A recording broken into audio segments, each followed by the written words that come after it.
আমার নেতৃত্বে আমার খিদিরপুর, রাউতার, চান্দাইশা, আজিপুর, মরিচং এবং অন্যান্য ওয়ার্ড থেকে প্রায় 200 লোক নিয়ে আমি আজকে আপনাদের এই শহীদ কাফেলায় যোগ দিয়েছি। বাংলাদেশ স্বাধীন হয়েছে 54 বছর, 47-এ পাকিস্তান সৃষ্টি হয়েছে 23 বছর। এই 77 বছর দেশ চলছে, দেশে বিভিন্ন রাজনৈতিক দল শাসন করছে, কিন্তু জনগণের কোনো ভাগ্যের পরিবর্তন হয় নাই।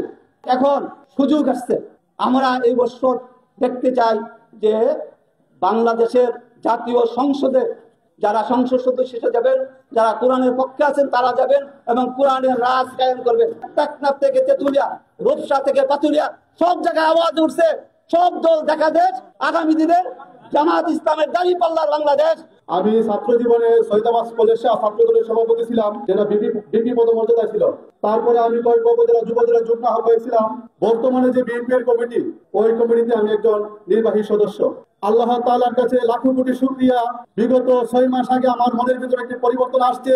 রাজনীতি করব জনগণের জন্য, রাজনীতি করব দেশের স্বার্থে, রাজনীতি করব মানুষের কল্যাণের জন্য। কোনো দুর্নীতিবাজ, ঘুষখোর, চাঁদাবাজির পিছনে যদি থাকি তাহলে মানুষের কল্যাণ হবে না, জনগণের কল্যাণ হবে না, দেশের কল্যাণ বয়ে আনবে না।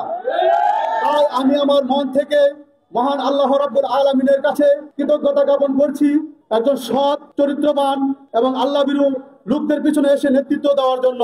সেই ডাক মনে আল্লাহ আমাকে কবুল করেছে।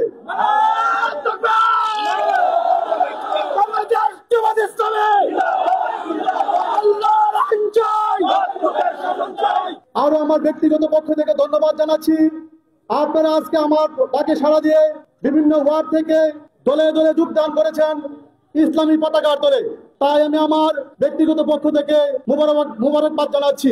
প্রিয় উপস্থিতি, আমি যখন আজ থেকে 2 মাস আগে বাংলাদেশ জামায়াত ইসলামীর সাথে গোপনে যোগাযোগ করেছি, যখন আমার দলের লোক জেনেছে আমার অনেক হুমকি দুমকি আসছে, আমার প্রিয় ভাইয়েরা জানে, আমি ওই হুমকি দুমকি রক্তচক্ষুকে উপেক্ষা করে মহান আল্লাহ তাআলার হুকুমকে এই বাংলার জমিনে কায়েম করার জন্য আপনাদের এই শহীদি কাফেলায় যোগ দিয়েছি। প্রিয় উপস্থিতি, আরো আপনাদেরকে বলে দিতে চাই, আগামীতে আমি যতদিন এই পৃথিবীতে আল্লাহ তাআলা বেঁচে রাখে ইসলামী আন্দোলনের সাথে সম্পৃক্ত থাকবো। যদি বাধা আসে, বিপত্তি আসে, শহীদি কাফেলায় যোগ দিয়েছি ইনশাআল্লাহ।